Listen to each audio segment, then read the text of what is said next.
Hi there and welcome back to my channel. Today I'm sharing with you a review of the Cherrydale Press Speaking French with Miss Mason and Francois.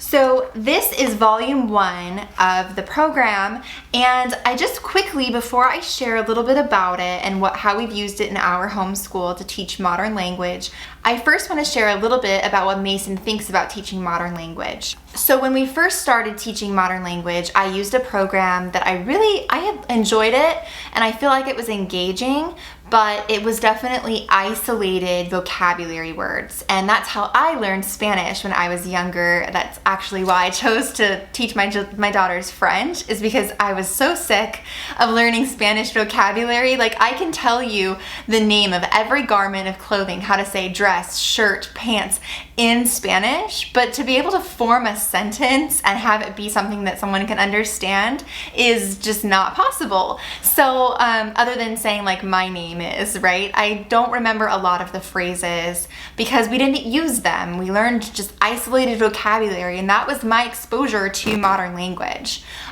in traditional education.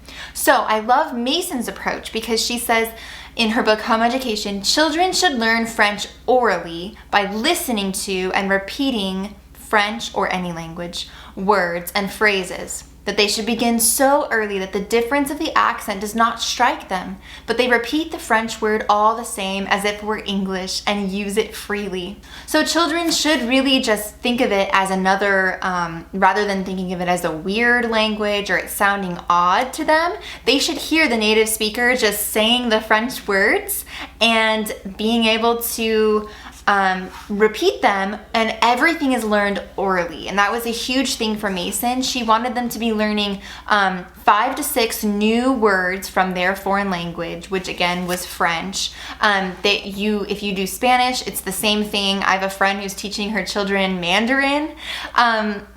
But Mason recommended that the students learned 5 to 6 new words per day and used them frequently. So that doesn't mean just learning the word for orange, but being able to say it in a sentence. So I started with just the vocabulary program, but this was before I started formal lessons at age 6.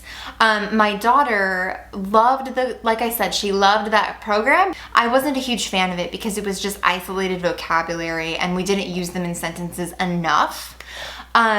So all that to say, Mason also recommended that children use and learn the words in their chosen language for out of doors use. So learning how to say bird or butterfly in whatever language they're learning would be useful for them, because then they're using them every day in things that they will see every day. And my kids and I really have taken this to heart because it's not uncommon for us to be walking down the trail and singing our French folk song or our French vocabulary song that we're learning. So it's really fun. It's something that I'll remember that we did together for many years. So the Cherrydale program is a perfect embodiment of this method because you learn everything orally and you do it a little bit at a time. So along the way of memorizing these phrases, you're learning common verbs and vocabulary. So I'll just show you what it looks like. This is what it looks like. So there's a full page spread, and there's the English side and the French side. Okay, so I open the book, right? And then j'ouvre le livre. And I'm not a native speaker, FYI. But yeah, so I would first teach the English verbs, okay? So I would say to her, okay, we're gonna memorize. So today for our French lesson, we're gonna memorize these words. I take the book, I open the book, I close the book. That's what the phrase says here in English. And then as we say them, we act them out. And it's really important, this is crucial because it helps us learn and retain that word as we're acting it out. When we were learning how to say I wash my hands, I literally was like, all right, let's go to the sink, let's wash our hands. So it did help my daughters as non-native speakers really kind of embody the language by acting out what we do. So we do that still today. It's very funny. But yeah, so first you're supposed to memorize the English verbs and then the English phrases, right? And so the verbs are listed here. take, open, and then close. And then after you've memorized this and your child can say it on their own, you then move on to the French verb, just the verb. So the French verb is prend, and so that means to take. And then ouvre is the French verb open, right? And so we would learn that, and we opened the door or opened the book, ouvre, as we said it. And then we would say ferme, and we would close it. And that really helped us kind of remember, right? Because education is the science of relations, putting a movement with the word. It really helped us remember it. So first we learned the English verb, and then the English phrase, and then we learned the French verb, and then the French phrase. And as we do it, we act it out. So it's very, very simple. We only focus on one series at a time, and we spend 2 weeks on the series. So we spend 8 lessons total, 2 weeks on the series, and then we move on to the next one.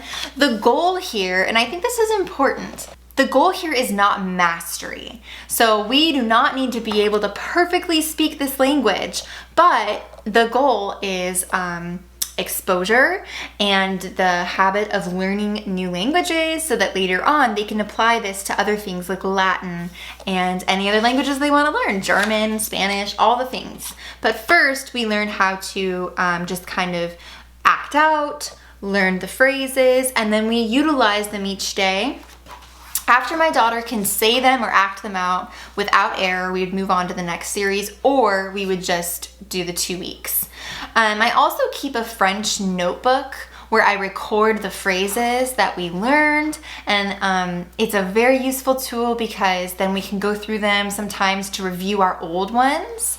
And I think going back to those and using them as much as you can is a super helpful way to remember them and using them in your everyday life. In addition to this program though, we also do have a CMEC supplement that I love. The CMEC is the Charlotte Mason Educational Center. I've shared about it before. I have a video on it, I'll link below, but it is a wonderful program, and they picked out one vocabulary song, one French or Spanish vocabulary song per term, and then we also have a folk song that we listen to per term. So I love having that resource in addition to learning these phrases. And I do want to point out that just the Cherrydale Press program by itself is an okay resource for sure, and I really enjoy using it. But this was last year that I used only this program. And I also used that supplement that I mentioned that has the folk songs and the vocabulary songs in our chosen language. But I want to mention that in Mason schools, she had a native speaker teaching the French. And so it is useful to have a native speaker teaching. I am really passionate about learning French, so I am trying to pronounce everything as best I can. I have listened over and over to the recordings, and I have tried to master that pronunciation so that my children are learning it properly, but it's ideal that they're learning from a native speaker. That's not possible for us, so I'm doing what I can with it. But something that I started this year, I'm really having a lot of fun with it actually. I made a little paper, and I wish I had brought it up here with me, but I didn't. It's a paper of common phrases. So like I'll say things like, it's time to start our French lesson. And I learned how to say it in French. So every day when we begin our French lesson, pretty much start to finish, it's only 10 minutes a day. That's the other thing. 10 minutes per day on French. That's all you spend, but little consistent 10 minutes a day will help that mastery. But all that to say, I've been doing start to finish 10 minutes of only French. So like my responses and the questions I ask are all in French.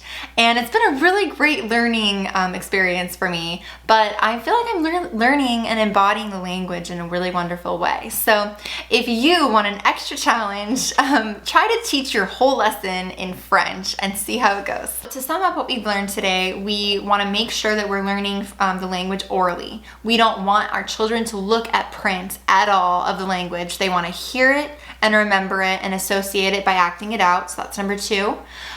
We want to make sure that we are having them listen to folk songs and nursery rhymes and anything in that chosen language. That's a really huge key, is to learn things through song. So have your children, and even if they're not like ready for formal lessons yet, have your kids listen to nursery rhymes and poems and songs in the foreign language that you're learning. And the fourth thing is to just keep that notebook to review and learn those phrases, and to use common phrases you would use outside as much as possible. So hopefully this was helpful for you guys. It's kind of like a little review of the Cherrydale Press, but also some tips on teaching modern language in the Charlotte Mason Homeschool. I am doing something a little bit different this year, and I'm going to share a review on it later in a few months because it's still fresh. We're only in term 1, but I do want to share it with you guys. But I did use this last year, and I'm using it also this year in addition to other things. As I form an understanding of how Mason taught foreign language in her schools, I really want to kind of get better at it. And so rather than just using the Cherrydale Press, I'm adding some things to it. So I will share that soon. Stay tuned. And yeah, I hope this was helpful for you guys. So if you have any friends that are interested in learning more about Charlotte Mason and don't know much about her, and they need a resource, please send them my channel or my podcast, because I'd love to be their resource. And yeah, if you have any video requests or podcast requests, I will take them in the comments below. And as always, thank you so much for watching. I will see you in the next one.